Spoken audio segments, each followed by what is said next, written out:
오늘 우리 중세교회사 지난 시간에 우리가 성직수익권 논쟁을 하려다가 말한 것 같습니다. 그죠? 제가 기억이 납니다. 교회사의 354페이지를 아마 보는 게 아마 좋을 것 같습니다. 성직수익권 논쟁은 중세교회사에서 가장 중요한 논쟁입니다. 왜 그런가 하면 이 논쟁은 앞으로 지속적으로 교회사에서 나타납니다. 예를 든다면은 우리가 장로교가 이렇게 스코틀랜드에서 분리될 때 이러한 문제가 또다시 등장을 하죠. 왜 그런가 하면 당시에는 신학 사상으로서는 에라스투스파지만 당시의 이슈는 뭐냐면은 국가가 교회의 정치를 간섭한다라고 하는 거야. 이제 이 부분이 중세교회에 나타난 성직수익권 논쟁과 같은 성격입니다. 이것은 교회사에서 계속해서 나타납니다. 그래서 이것은 우리가 전초전을 우리가 보는 것인데 그러나 우리가 여기서 지금 봐야 되는 것은 성직수익권 논쟁. 우리말로는 이렇지만 앞에 보면 하나 더 들어가야 됩니다. 평신도. 평신도. 그러니까 국가가 성직을 수임할 수 있는 그런 권한이 있느냐라고 하는 것. 이것은 다른 말로 한다면 결국은 제가 볼 때는 이것은 정교 유착에서 벗어나려고 하는, 그러니까 정교 유착이라기보다는 한편으로 보면 이제 정치가 교회를 지배하는 것보다는 이 성격은 교회가 정치를 지배하려고 하는 이 성격이 좀 더 강한 거죠. 그러나 방금 제가 이야기했던 우리가 각주로 처리해서 스코틀랜드 교회에서 있었던 그 분열운동, 분열운동은 이거하고는 좀 성격이 다르죠. 그것은 종교 분리에 관한 이야기니까 이것은 어떻게 보면 교회가 정치를 이제 지배하려고 하는 것이 논쟁이라면 말은 비슷하게 하다가도 결국은 성격은 전혀 다른 것 같아요. 이건 아주 교회사에서 나타나는 일 같아요.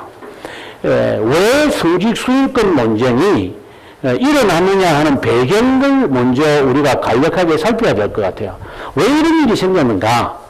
왜 이런 일이 생겼느냐 하면 결국은 그 신성로마 제국의 탄생을 우리가 보면 되죠.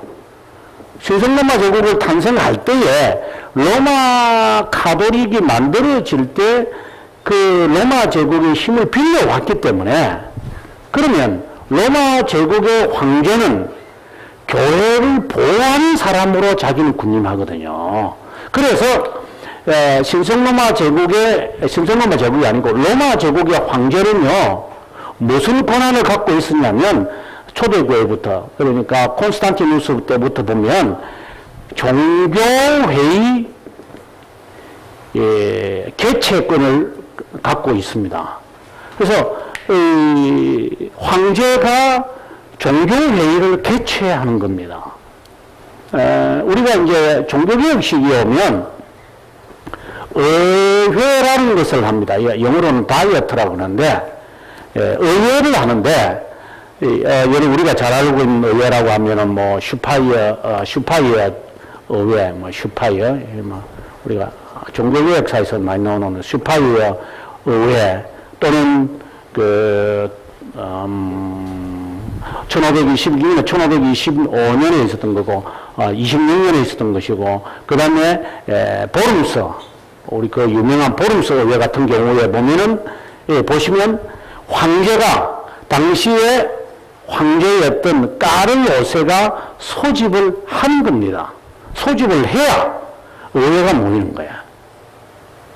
그래서 모든 것은 지금 성직수익 논쟁이 있었다 하더라도, 물론 이제 여기서 뭐 중세에서 싸움이 있었다는 이야기를 우리가 살필 뿐이지, 이것이 뭐 그 다음에 가서 뭐 교회가 정치를 뭐 지배할 수 있었느냐, 그런 게 아닙니다. 항상 정치가 교회를 지배하고 있었습니다.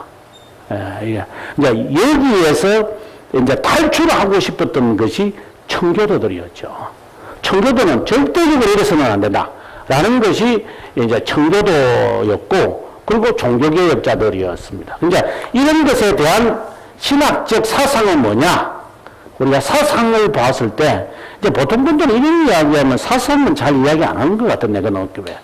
왜 이런 사상이 결국은 만들어지는 것인가 라고 하는 것은 이제 16세기에 이르러서, 이제 등장을 하는 토마스 에라스투스죠.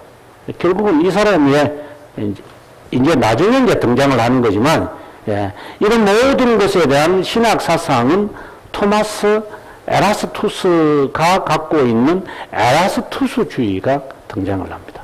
자, 이것의 바탕으로 해서 이제 결국은 루터파는 여기에 근거하죠. 물론 지금은 조금 다르다 그래요. 그러나 초창기에는 루터파는 국가와 이렇게 유착하면서 발전합니다. 그게 생각을 해보십시오. 루터파가 독일 안에서 그러니까 슬라바키아 같은 지금 노르웨이라든가 그 다음에 핀란드라든가 독일의 계통에 있는 그 지역 외에는 또 루터주의가 뻗어나가지 못하는 이유가 루터주의 안에는 이런 에라스투스파적인 경향이 있는 거거든요. 근데 이런 사상이 서울시에 오겠어요? 서울시는 캔턴인데 굳이 감당치 못하죠. 그래서 이 루터주의가 독일어권 안에만 이렇게 딱 제한될 수밖에 없는 거죠. 이게 왜냐면 그거하고는 안 맞는 거죠. 그러니까 루터파는 국가에서 다 우리를 먹여 살려야 되는데 국가에서 그걸 하나요? 네. 어떻게 보면 성직자들은 이런 거 좋아하죠. 성직자들 에라스투스파가 좋죠. 그러니까 정치가들도 국가에 이렇게 녹을 먹고 사는 것은 참 좋은 거죠. 그러니까 저는 가끔씩 그래요. 너희들 개혁신학 하지 말고 가라고 제가 그런 말을 하잖아요. 가끔씩. 그래서 성지수익권 문제는 이제 우리가 나중에 종교개혁 시대에 왔으면 이제 에라스투스파주의로 신학사상으로 바뀌어지지만 이제 이때는 무슨 사상이 있었던 것이 아니고 로만 가톨릭의 권력을 확장시키는 데 있어서 교회가 정치, 이거 전혀 다른 성격이죠.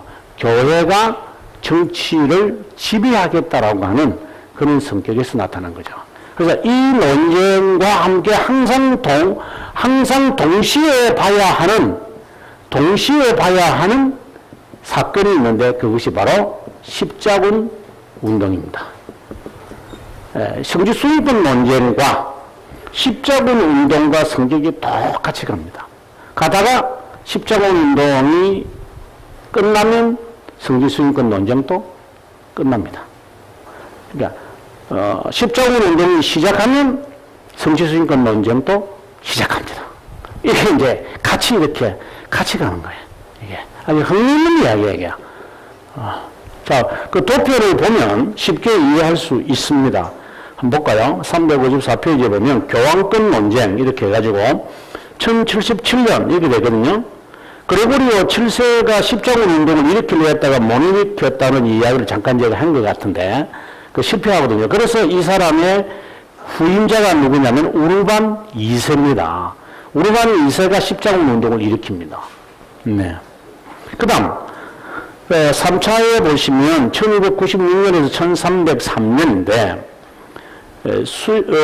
십자군 운동이 언제 끝나냐면 1297년에 끝납니다. 뭐 쉽게 말해 1290년에 끝나거든요. 그럼 이게 끝난 거예요.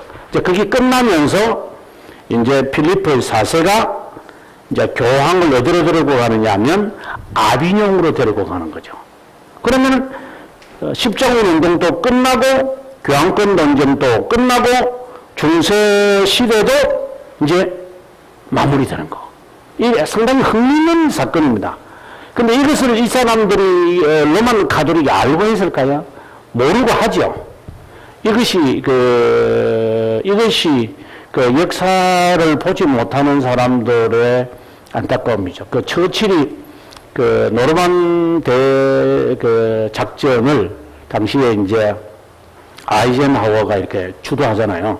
아이젠하워가 이제 노르망디에 진격하고 덴마크 쪽으로는 그 몽고메리가 이제 영국의 이제 대표였던 몽고메리가 이제 북쪽으로 이렇게 네덜란드와 그리고 위에 덴마크 쪽으로 이렇게 내려가거든요. 위에서부터 내려가고 이제 옆에서부터 치고 가는 것은 이제 아이젠하워가 이제 들어갑니다. 그래가 성공하잖아요. 그래서 파리를 정복하고 계속해서 진격에 가서 결국은 이제 독일을 동쪽에서는 소련이 막 그냥 오고 서쪽에서 북쪽에서는 그냥 연합군들이 막 이렇게 오니까 이제 어쩔 수 없이 코나에 몰려서 이제 결국 베를린에서 제가 빵 하고 죽어버린 그런 일이 생겨나는데 이제 그때 왜 처칠이 했던 연설이 있어요.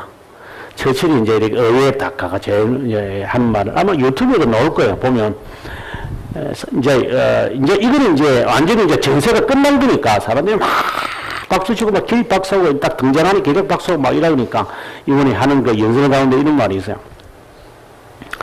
2차 세계대전에 이제 끝이 시작이다. 이런 말을 해요. The beginning of the end. It's not the world is not end. The beginning of the end. 하니까 뭐 사람들이 막 더 박수를 확 해도 말이 굉장히 멋있잖아요. 전쟁이 끝난 것이 아니라 이제 끝이 시작이다. 이 말을 해도 진짜 멋있게 말을 하는 것 같아요. 그것처럼 이 사람들은 모르는 거죠. 이제 이게 시작인지를 알지만은 결국은 이것이 자기들의 멸망을 자초하는, 그러니까 이 중세 시대를 끝나게 하는 그것의 시작이라는 사실을 이 사람들은 모르죠. 그거 알면 했겠어요? 안 하죠. 그래서 역사를 보면 참 이 답이 나오는데, 그래 저는 가끔씩 보면 웃을 때가 있어요. 웃을 때가 있어서. 그래서 교회사를 배우는 게 잘 배운 것 같아요. 제가 볼 때는. 이렇게 끝의 시작이 보이니까. 끝나는 게 보이는 게 아니라 끝의 시작을 보게 되니까 감사하다는 생각. 자, 그러면 이제 교황권 논쟁의 대표적인 사람을 보면 1차, 2차, 3차, 이거는 이제 외워야 됩니다. 이거는 교회사에서 이걸 설명하는 게 아니고 이건 무조건 외워야 됩니다. 이거. 그레고리오, 한글로, 그레고리오 7세. 아주 대단한 인물이죠.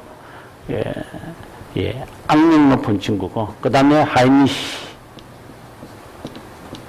4세. 이거는 황제입니다. 그 다음에 여기에서 이제 이노첸초. 제가 지난번에 제가 말하기를 로마 교황 가운데서 가장 권력을 많이 잡은 사람, 즉 중세 시대의 고중세라고 그러는데 고중세, 중세 시대의 절정을 차지한 사람이 이노첸초다 이렇게 되거든요. 그 다음에 여기에 존, 그 다음에 여기에 필리프가 아니라 보니파치오 8세. 그 다음에 여기는 필리프 2세. 4세. 이렇게. 그 국가별로 보면은 여기는 독일이고, 여기선 영국이고, 이런 거 보면은 프랑스고, 이런 거 보면 제가 볼 때 이 중세시대의 가장 대표적인 나라가 아니냐. 교회사에서 가장 대표적인 나라가 결국 여기서 등장하는 것 같아요. 독일, 영국, 프랑스. 대표적인 나라죠. 그리고 이것은 우리가 보면 1077년이고, 그 다음에 이것은 1200이죠. 1205년이고, 1296년이고, 이러니까 거의 제가 볼 때는 100년이라고 보면 됩니다. 100년. 거의. 뭐 꼭꼭 100년은 아니지만, 1세기. 그래서 십자군 운동이 거의 200년이니까. 그래서 200년. 그래서 이 두 개를 같이 이렇게 보는 것이 이해하기 쉽다. 이렇게 저는 보는 겁니다. 어떻게 해서 일어나느냐 하는 것은 우리가 이 시간에 다 배울 수는 없지만 1차에서 우리가 봐야 될 이제 연계해서 봐야 되는 것은 카노사의 굴욕. 이런 이제 학교 역사책에도 많이 나오는 카노사의 굴욕. 그 다음에 이제 이노첸초 3세에서 보면은 마그나 카르타. 대헌장. 그 다음에 3차에서 보게 되어지면 아비뇽 요수. 요렇게 이제, 역사적 사건과 연관지으면, 이제, 성지수인권 논쟁을 좀 이렇게 폭넓게 이해할 수가 있어요. 물론 이제 사소한 이 세 가지만 아니에요. 이렇게 꼭 세 가지만 있었다는 게 아니고, 사소한 성지수인권 논쟁은 항상 있었어요. 그러나 대표적인 것을 말할 때, 우리가 1세기마다 그냥 이렇게 뚝뚝 이렇게 던져진다라는 것이지, 사소한 것은 국가 안에 이제 들어가면 프랑스 안에서 늘 있었고, 영국에서도 늘 있었고, 그리고리오 7세가 와 독일 안에서도 여전히 있었던 것이죠. 예, 이제 있었지만, 이게 대표적으로 말할 때 그런 것이다. 그래서 카노사의 굴욕, 마그나 카르타, 아비뇽 유서. 마그나 카르타라고 하는 말은 우리말로는 대헌장이죠. 대헌장. 네. 카노사의 굴욕. 여기서는 이제 와 황제가 교황에게 굴욕을 하는 그 장소가 카노사다라고 하는 것이고, 아비뇽이라는 것은 로마 교황청이 이제 프랑스 쪽으로 옮겨지는 것을 우리가 여기서 유수라고 하는 말이 나온 것은 바벨론 70년, 바벨론 유수라고 하는 그 말에서 제가 지난번에 이제 1307년에서 이제 87년까지 이제 가니까, 아니, 70년. 76%죠. 78년이야. 78년이니까 근 70년 동안에 이루어진 것이라서 이제 유수다. 뭐 78년, 79년 아마 이래 나올 겁니다. 그래서 유수, 굴욕, 카르타.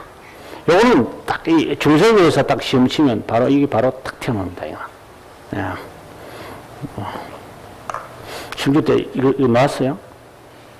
안 나왔어요? 이거 안 나왔어요? 그러면 누가 교회에서 가르쳤다고 말하지 마세요, 저한테. 그럼 그 교수가 잘 모른다는 말밖에 안 되게. 제가 안 가르쳤죠. 저는 이거 내거든요. 이거 내. 제가 왜 그런가 하면 제가 졸업시험 칠 때, 트리니티에서 졸업시험 칠 때, 이 교회사 전체를 시험 쳐요. 그거 이제 떨어지면, 그게 이제 80점 이상 못 받으면은 졸업 논문을 못 써요. 굉장히 까다로운데. 그래서 제가 선배들한테, 교회사 교수가 있는데, 그분이 누구냐면은, 박영규 교수. 박영규 교수 한국 와버리잖아요. 그럼 선배가 없는 거예요, 한국. 교회사를 전공하는 선배가 아무도 없어요. 이 박영규 교수는 자기 한다고 지금 정신을 써가 결결결거리고, 이걸 누구한테 물어봐야 되나, 이러니까. 뭐, 있어야 묻지. 그래서 할 수 없이 이제 혼자 생각을 해야 된다.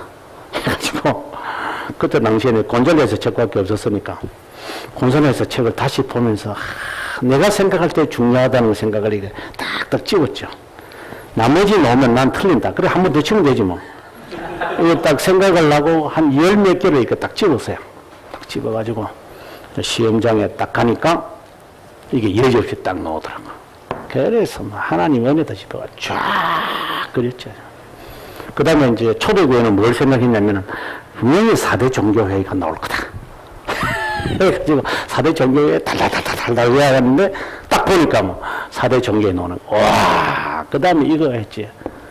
근데 그랜드 교회사에 딱 가니까 이게 미국 교회 분열이 나오는데, 이거 배움 적게 또 써. 그래서 그냥 하나 제끼고, 이제 종교개혁사 가니까 역시 이제 루터의 논쟁 이사를 써라 그래서, 논쟁 사서 뭐 뻔한 거니, 그래서 쫙 써가지고, 4개 가운데 3개를 써서, 이렇게.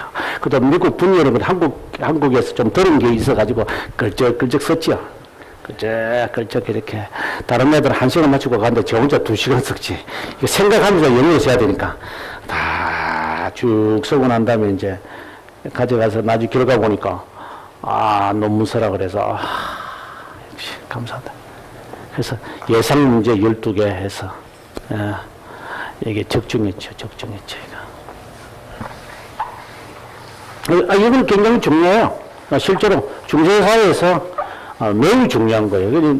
이제 이것이 중요하다라고 알지 못하는 사람이 뭐 교회사 전공한다는 말 자체가 틀린 거 아니에요? 무엇이 중요하다는 것을 모르고 교회사를 했다는 자체가 틀린 거니까. 그래서 자기가 볼 때 어느 게 중요하냐를 예상을 했는데 나오면 뭐 좋죠. 나머지도 생각한 게 꽤 많아요. 뭐, 어거스틴의 생애를 써라, 2세대. 그러니까 종교개혁이 1세대가 있고 2세대가 있잖아요.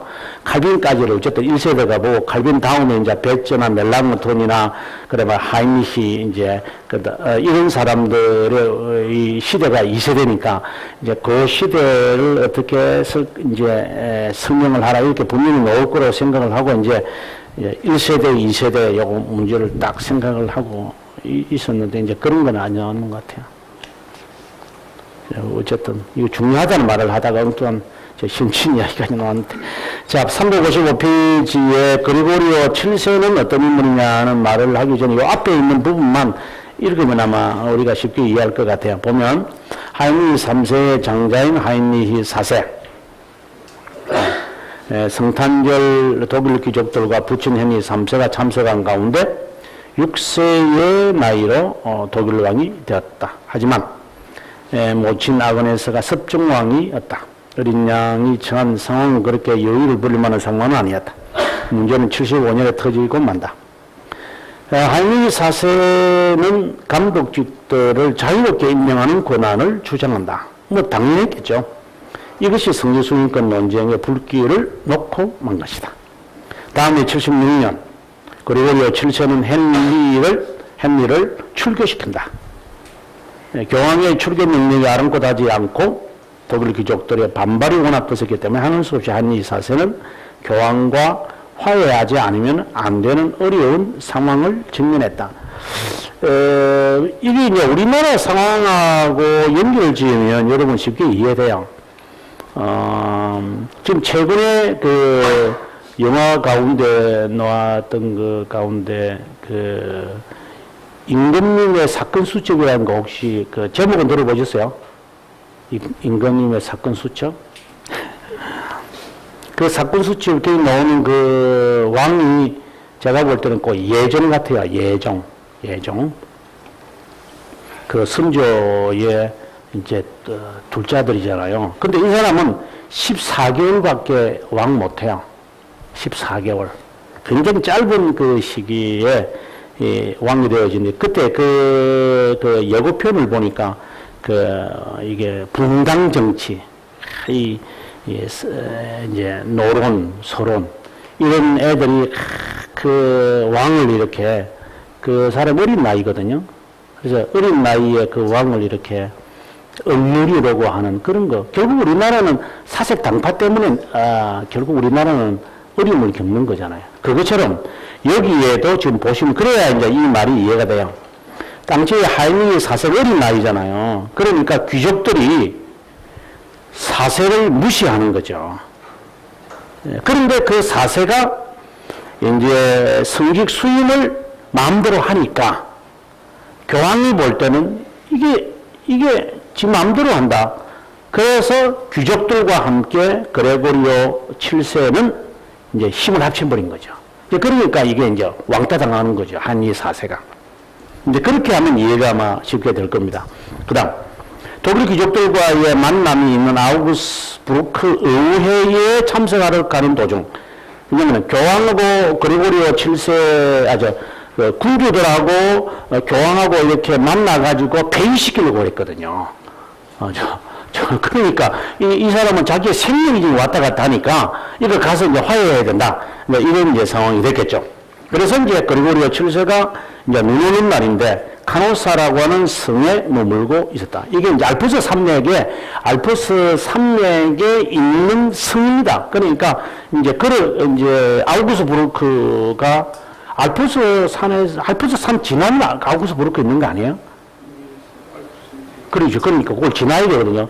이탈리아에서 그걸 지나가야 되는데, 이제 그러니 그 사이에 여기 보면 투스카니 지역의 백작 마틸다의 그 성에 머물게 되어졌다. 이런 것이죠. 독일 지역의 상황은 하인리히 4세를 왕으로 모시기보다는 사촌 루돌프를 선호했다. 그러자 81년 하이니히 4세는 루도프를 죽이고 자신을 지지했던 로마 교황 그리고로 7세를 잡기 위해 로마로 침입해 들어갔다. 그러자 위기에 처한 그리고리오 7세는 남부 이탈리아에 거주하고 있는 노르만들에게 도움의 손을 뻗쳤다. 겨우 1085년 목숨을 건진다. 노르만들과 손을 잡았다는 이유를 들어 로마 시민들은 그리고리오 7세를 거부한다. 노르만들에게 피신한 그리고리오는 그곳에서 세상을 떠나고 만다. 이게 이제 1차 성지 수용권 논쟁의 전말입니다. 이제 쉽게 말하면 이런 거죠. 간호사의 권력, 간호사 성에서 하이니히 4세가 굴려간다. 이제 이렇게 이게 이제 그 첫 번째 이제 이야기라면, 두 번째, 하이니히 4세와 화해하잖아요. 이제 화해하고 난 다음에 이제 자기를 대신해서 왕이 되고 왕으로 일으킬 수 있는 사람을 죽여버리는 거죠. 우리나라 그렇지 않아요? 왕을 그냥 딱 죽여버리죠. 저놈이 살아있으면 조금 문제가 있다. 이래서 결국은 죽여버리는 건 똑같은 현상인데, 그래서 죽여놓고 이제 하이니히 4세가 이제 그 다음 단계가 뭐냐? 이 4세가 이제 그레고리오 7세를 공격하는 거죠. 그래서 너 날 죽이려고 그랬지. 하니까 그레고리오 7세는 겁이 나니까 여기 있는 대로 노르만들에게 도움을 청하러 갔고, 노르만들에게 도움을 청해서 살아나긴 살아남았는데, 로마 시민들이 볼 때는 아무래도 그렇지 어떻게 교황이 살아남으려고 이방인들에게 가서 도움을 청하느냐. 이래서 결국은 쫓겨나가지고 이제 울면서 죽고 말았다 하는 것이 실제로 이제 1차의 이야기입니다. 그 자세한 이야기는 이제 그 다음 페이지에 보면 그리고리오 7세가 어떤 사람이냐 이런데, 그리고리오 7세가 어떤 사람이냐 이라면 지난 시간에 제가 말씀을 드렸던 개혁운동의 주축 세력이었던 클루니 수도회의 한 사람이었고, 그 다음에 또한 무엇의 한 사람이었느냐면, 여러분 지난번에 이제 우리가 동방서방교회의 분열 기억나세요? 그 분열 갈 때 훈데르트가 가서 하지만 그때 같이 동행하는 사람도 누구냐? 그레고리오 7세입니다. 그러니까 성격이 굉장히 과격한 사람. 네, 이런 사람. 그리고 이 사람이 또 무엇과 관련이 되냐면, 우리가 잠깐 살펴봤는데 그 성찬론 논쟁, 이제 앞에서 성찬론 논쟁이 있을 때 그 논쟁과 그 다음에 예정론 논쟁이 있을 때 이 여기 그때 당시는 교황이 아니죠. 힐데브란트라는데 힐데브란트가 있습니다. 그래서 힐데브란트인 그리고리오 7세를 교회사에서는 뭐라고 하느냐 하면은 교황 제작자. 교황, 그러니까 대통령 만들어내는 사람. 예. 이제 그런 것처럼 자기가 제일 마지막에 되는 거죠. 자, 선배들 전부 교황들 다 만들어 놓고 마지막에 자기가 교황에 딱 올라서 십자군 운동을 일으키려고 했는데 이게 이제 실패로 돌아가죠. 예, 이제 안 돌아가는 상황이 되어버리고 맙니다만은, 아무튼 이 그레고리오 7세는 교회사회에서 교황 제작자다. 그래, 교황을 만들어내는 사람. 여러 가지 말이 나와요. 한마디로 악명이 높은 사람이라고 보시면 돼요. 그리고 훌륭한 거는 제가 볼 때 하나도 없는 것 같아요. 훌륭한 건 없어요. 훌륭한 건 없어요. 그 다음에 오른쪽으로 가서 357페이지에 보면, 이제, 밑에서 두 번째 패러그래프를 보면, 그리고리오 7세는 교회를 개혁하기 위해 결혼한 모든 성직자들을 제거하는 일, 성직년으로 성직을 맡은 자들을 제거하는 일을 감행했다. 74년 결혼한 모든 성직자들은 미사를 거행하지 못한다고 했다. 뭐 이런 일들. 그리고 만약에 보면 교회 일꾼을 선출하는데 평신도가 가담을 하면, 그래가지고 발각이 되면 파직을 명하겠다. 뭐 이런 거. 이에 대하여 영국과 노르망디에 있는 정복자 윌리엄, 프랑스의 가벳, 신성로마 정부 하이니히 4세와 이제 이래 논쟁이 있게 된다. 이제 영국과 프랑스는 가만히 있는데, 이제 하이니히 4세는 반기를 든 거죠. 이래서 이제 이게 이야기가 시작됐다. 이렇게 보시면 되겠습니다.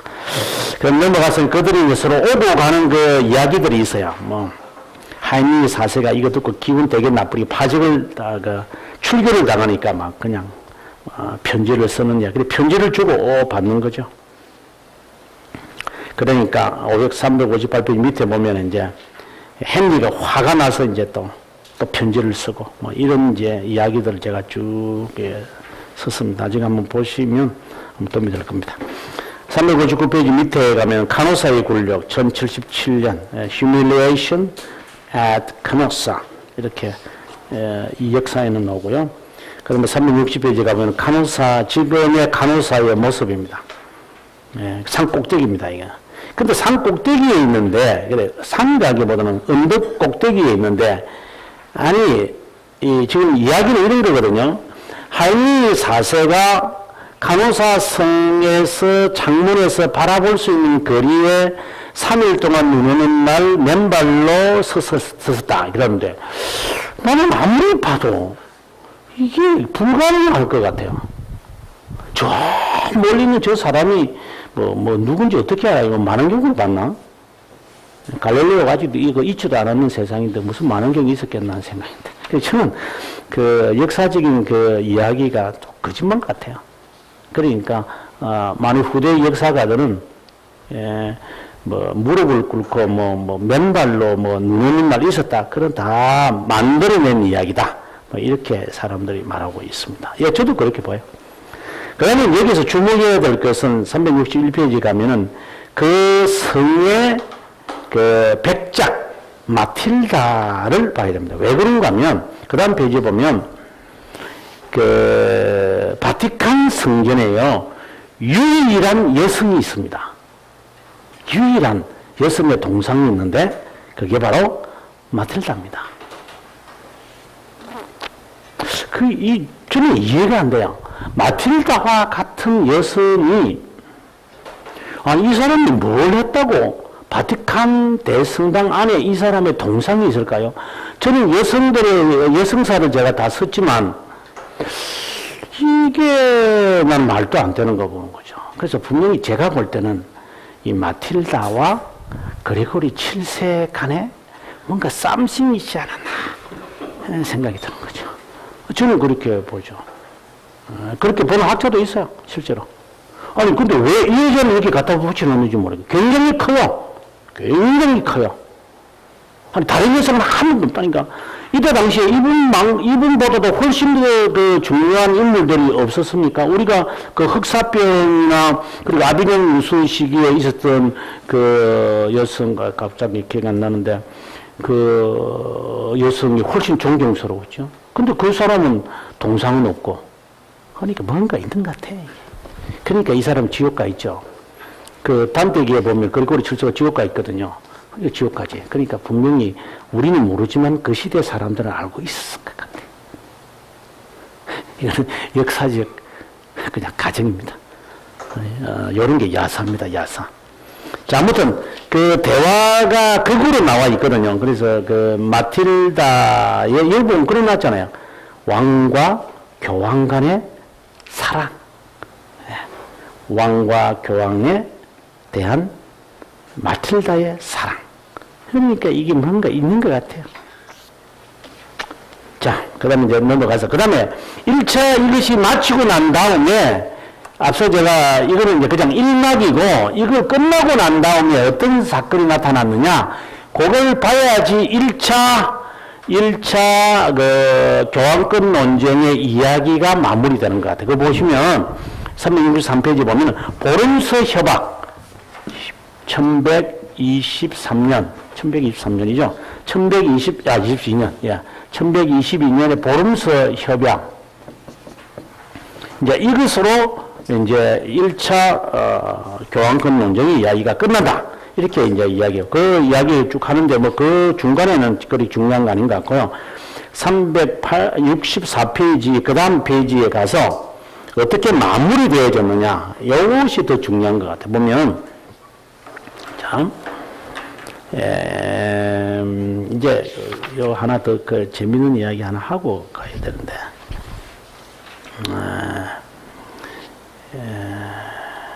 예. 공부 읽겠습니다. 364페이지에 그 로마 교황 갈리스토 2세가 이제 이런 이제 결론을 짓습니다. 성기순위권 1차니까 어떻게 짓느냐 하면 그 위에 그 인용한 부분 말고 그 위에요. 왕이나 대리자들은 감독이나 교황 선출에 참관할 수 있다. 참관할 수는 있다 이 말이죠. 그 수임할 때 뇌물수수가 있어서는 안 된다. 자신의 영역 내에 있는 감독들의 세속권, 창을 주는 권한을 왕이나 그 대리자는 가진다. 하지만 반지와 호를 주지는 못한다. 자, 그러면 여러분의 생각에 교황이 이긴 것 같아요? 아니면은 왕이나 황제가 이긴 것 같아요? 여러분 보실 때 누가 이긴 것 같아요?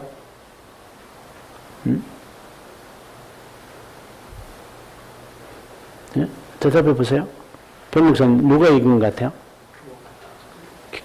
교황이다. 왜 어떤 면에서 교황이 이긴 것 같아요?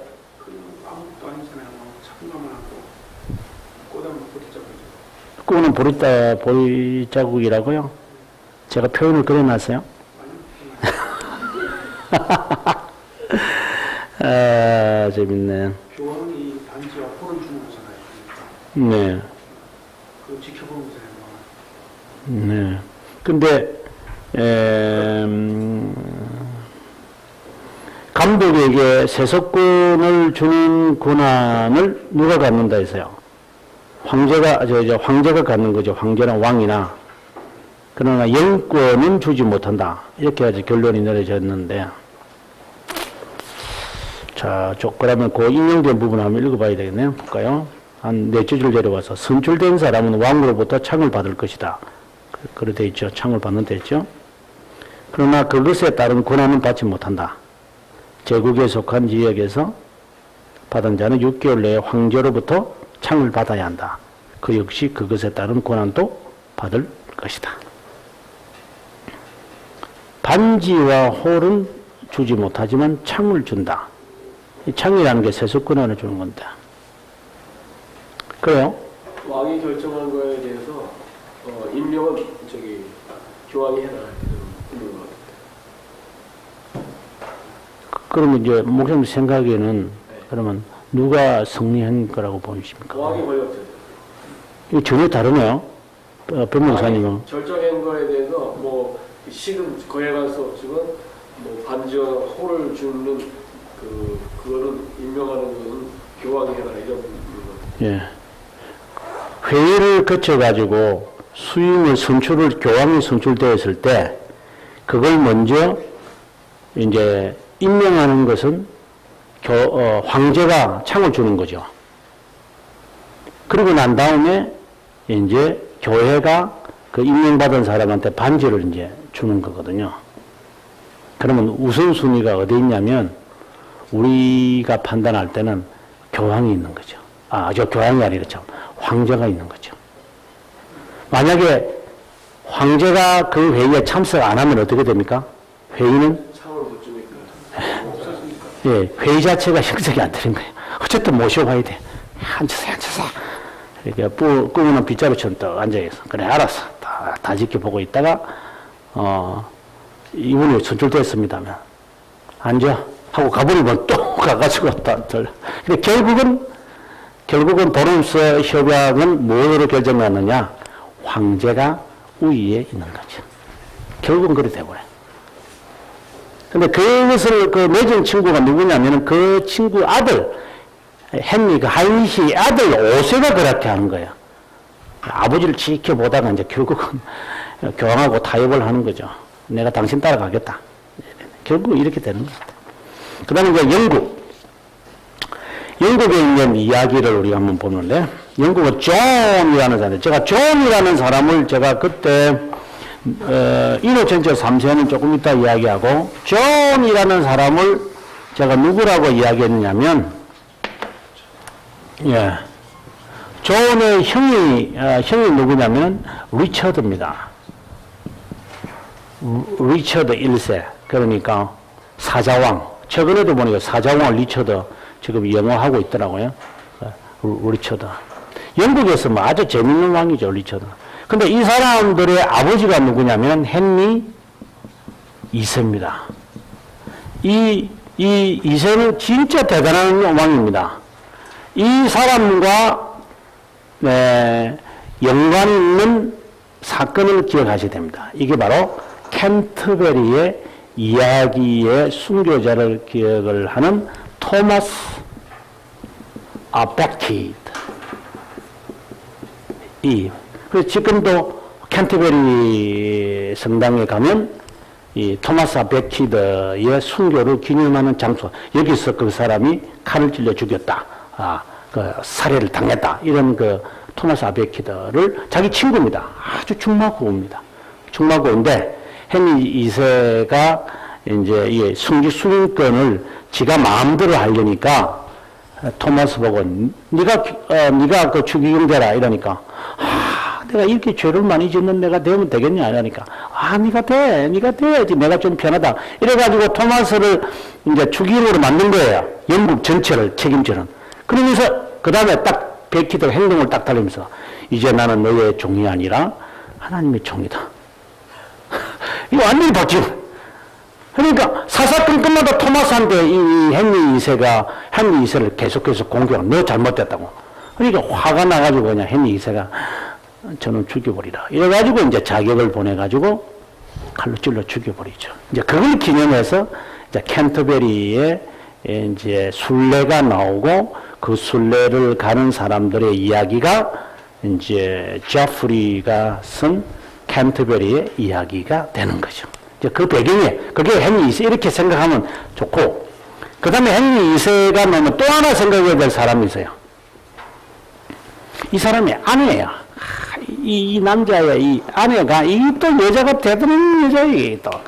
엘리노르라는 여성인데, 엘리노르이 누구의 처음에 아내였느냐면, 2차 십자군 전쟁하러 갔을 때, 그, 필립 7세라고, 필립이 아닌데, 뭐지? 갑자기, 예.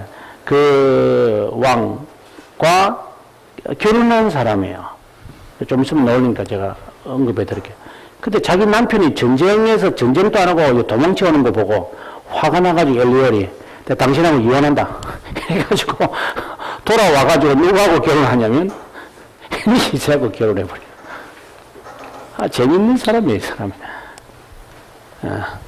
그래가지고 엘리노리 굉장히 그 여성이에요. 그냥 칼 들고 그냥 가가지고 전쟁도 하는 막 이 대단한. 그런데 이 여성하고 헨리 2세하고 결혼을 해서 낳은 아들이 이 리처드거든요. 그러니까 리처드가 얼마나 성격이 강해서 강한 남성에 강한 여성까지 그냥 붙어나니까 이게 그냥 막 제급이 일어나가지고 그냥 리처드 이제 1세가 십자군 전쟁에 또 3차에 그냥 뛰쳐나가는 것도 이 성격이 같아요. 이거는 또 뭐, 하여튼 이 희한해. 얘가 이제 그, 8번째인데, 헨리 2세가 이게 아내가 또 많아요. 한두 명도 아니에요, 이게.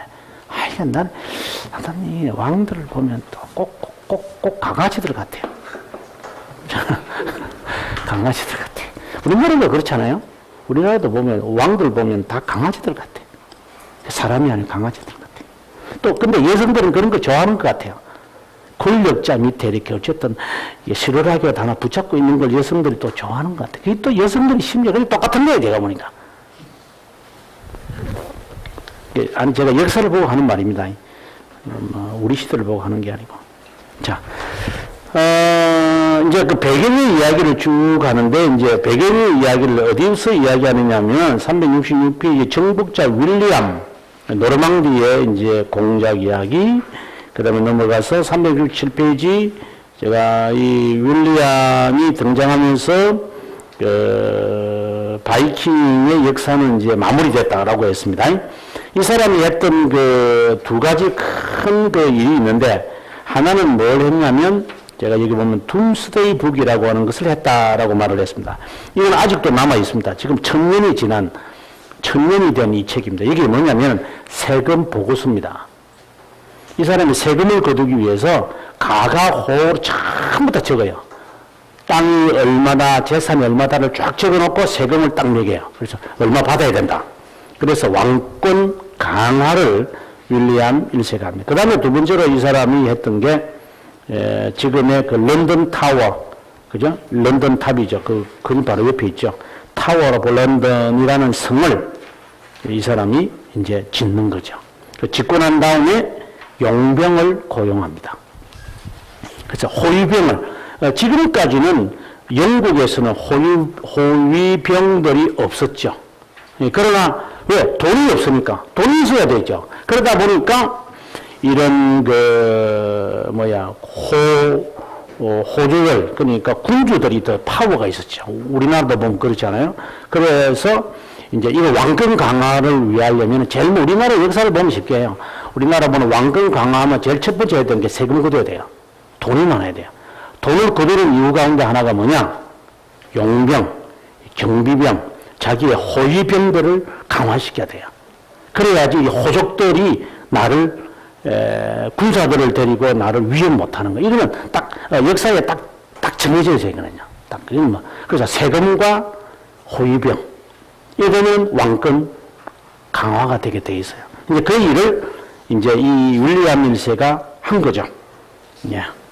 이제 이때에 이제 그 훌륭한 그 지도자가 있었는데 바로 그 사람이 그 사진이 나와 있습니다. 369페이지 보면은 랑프랑이라고 하는 사람이 있었고, 그 다음에 이제 윌리엄 2세, 그 아들이 윌리엄 2세인데, 그때에 그 유명한 지도자가 등장하는데, 우리가 아는 안셀무스가 등장합니다. 그래서 제가 어느 도표에 아마 나와 있을 텐데, 그 도표에 보면, 지금 수도원 운동을 지나야 되거든요. 수도원 운동을 지나고, 제가 책을 쓸 때 이제 연도별로 하다 보니까, 수도원 운동이 이제 먼저 나왔습니다만, 이 수도원 운동이 지나서, 어디를 가야 되느냐면, 저 뒤에 가야 되는데, 잠깐만요.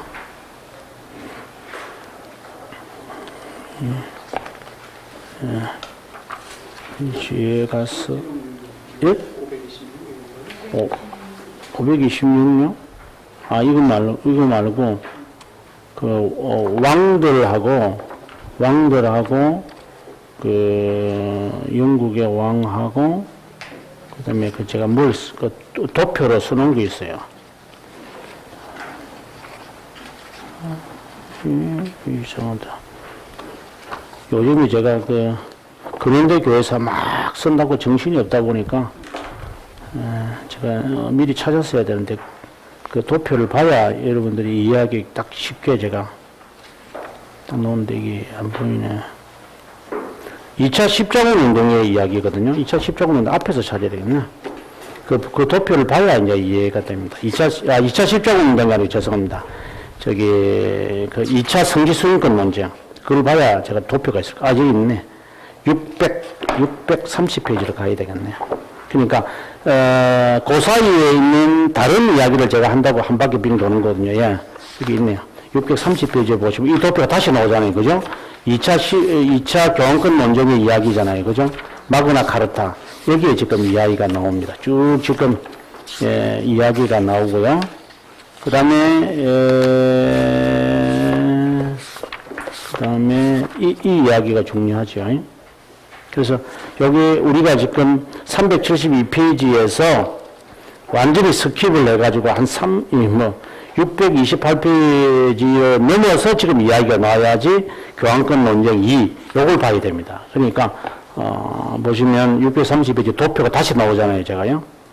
이제, 요 이야기로 이제 다시 우리가 가는 겁니다. 여기 보면, 이제 633페이지에 존이 어떤 사람이냐, 그 다음에 이제 헨리 2세가 어떤 사람이냐, 캔터베리의 아베키더의 이야기가 나오고, 뭐 쭉 이제 방금 제가 했던 이야기가 여기에 등장하고, 그 다음에 639페이지에 가보면은, 토마스 아베키더 이야기가 여기에 나오고, 헨리 2세와, 네. 그 다음에 642페이지에 가보면, 그 사진에 보면, 이제 자객들이 와가지고 그를 죽이는 그 장면의 이야기가 나오고, 이 이야기를 이해하려면 아주 간단합니다. 644페이지는 이 영화 한 편 딱 보면 됩니다. 아주 간단합니다. 제가 공부하면서 느끼는 게, 아, 이리 복잡한 이야기를 영화 한 편으로 끝나는구나. 하는 생각이. 저는 실컷 책으로 공부해놨더만 나중에 보니까 아주 간단하게 영화 하나 딱 보면 끝나는구나 하는 생각이 들어요. 그래서 우리가 지금 요 뒷부분을 좀 스킵을 해서 여기에 이럽니다. 그러면 제가 요 설명을 우리가 요것만 오늘 요 설명을 하도록 합시다. 어떻게 이제 이 논쟁이 되어졌느냐 하는 이야기는 어디를 봐야 되느냐 하면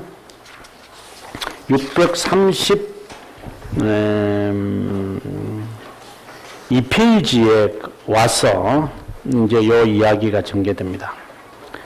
자, 보면 절 밑에서 넷째 줄입니다. 632페이지 절 밑에서 넷째 줄.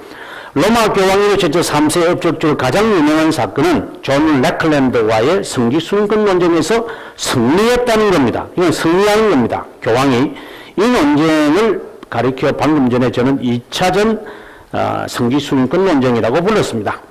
캔터베리 감독이 공석이 되자 감독 선출을 두고 존과 이노첸초 3세의 논쟁이 있었던 겁니다.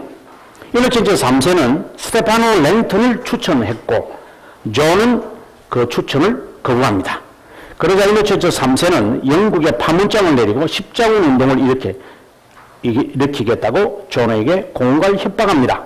그러자 영국 왕 존은 랭던을 인정할 뿐 아니라 영국과 아일랜드를 교황 청의 봉신이 되도록 할 것을 약속하고 매년 공납하겠다고 약속합니다. 그래야 수년 동안 로마 교황은 사절단을 보내 영국을 궁극적으로 지배했습니다. 이제 이 이야기입니다. 그래서 아주 간단합니다. 네. 스티파노 랭던을 한다. 근데 그 전에 존이 자기가 원하는 사람을 임명하죠. 당연히. 그것에 대해서 이 사람이 거부하는 거예요. 이노첸초 3세가. 안 되고. 왜 그런가 하면, 이게, 여러분, 항상요, 저는 교회사에서 제가 이게, 항상 보는 게 있습니다. 교회가 타락하는 것은, 1차적으로는 정계유착입니다. 왜 정계유착을 하려고 했을까 하는 원인을 따질 때 두 번째 원인은 항상 돈입니다. 돈 있는 곳에 권력이 모이잖아요. 결국 뭐냐? 이노첸초 3세가 스티븐스 랜턴을 추천한 이유가 뭔데요? 자기 신복을 심어서 거두어 들이는 세금을, 그러니까 헌금을 내한테 내라는 겁니다. 이게요. 결국 그거예요, 이게. 이야기는. 그래서, 랭던을 내가 시키겠다, 존이 시키겠다 하니까, 그다음부터 뭐냐? 너 내한테 벌금 내라. 이렇게 나오는 거죠. 이게 교회 같은 말할 수 없는 이야기죠. 그러나 중세는 해요. 결국은 이 두 문제가 일만하게 뿌리라고 하는 이것이 끝까지 같이 가는 거죠. 그렇죠? 교회가 물질과 함께하면 교회는 타락한다. 뭐 어쩔 수 없는 것 같아요. 정말 이게 참 교회에 있어서 늘 있는 일인데. 그 다음에 이제 제가 했던 이야기, 엘리노르라는 여성은 누구입니까? 쭉 제가 이제 설명하고, 그 다음에 이제 마그나 카르타, 이제 이것 때문에, 이게 뭐 돈을 얼마나 내는가 한번 보실랍니까? 635페이지 보세요. 1208년 3월 24일, 교황 이노첸초 3세는 영국의 파문장을 내리고 존을 출교시킨다. 13년까지 갔다가 5년 동안 이렇게 고집 피우다가 하는데, 그때까지 존은 감독이 공속 중인 여러 교구들과 수도원에 거두어낸 게 10만 파운드. 이때의 10만 파운드라면 지금 또 파운드로 우리가 계산해도 천문학 숫자인데, 이때 당시에 10만 파운드면은 제가 볼 때는 아마 거의 수천억에 해당되는 돈일 거예요. 우리나라 돈으로 본다면. 그리고 매년, 이러한 횡령은 매년 100,000이죠. 이게 독일 마르크를 낸다고 약속을 하게 됩니다. 아무튼, 이제 이것 때문에 이제, 군주들도 일어나서 마그나 카르타를 쓰게 된다는 거거든요. 여기 보면은 딱 간단합니다. 이 장면에 대한 영화를 이거 하나만 딱 보면 됩니다. 그 밑에 보시면 아이언클라드라고 하는 영화가 있습니다. 이 영화 딱 하나 보면 요 지금 뭐 스티브 랭턴 이너천처 3세 나오고 뭐 스티브 랭턴 나오고 존 나오고 마그나 카르타 하는 이야기가 요 영화 하나에 딱 있습니다. 그래서 최근에 제가 이걸 2011년도 이 영화 나오는 거 보고 그냥 이 영화 하나 보고 교회에서 가르치는 게 제일 좋겠다는 생각이 간단하더라. 영화 하나 딱 보시면 돼요. 만약에 없으시면 제가 갖고 있으니까 제가 드릴게요. 그래서 그 이야기입니다. 쭉. 그래서 오늘은 우리가 1차, 1차와 2차, 그 다음에 3차는 좀 떨어진 거예요. 이제 그 사이에 이제 제가 지금 설명하는 게 수도원 운동, 그 다음에 십자군 운동, 스콜라주의, 요 이야기를 이제 하고 한 300페이지 지나고 난 다음에 이제 2차로 가는데, 다음 시간에는 요 3차를 설명하지 않고 오늘 2차에 설명했으니까 다시 돌아와서 이제 요 수도원 운동, 십자군 운동, 스콜라주의 이 부분을 다음 시간에 하도록 하겠습니다.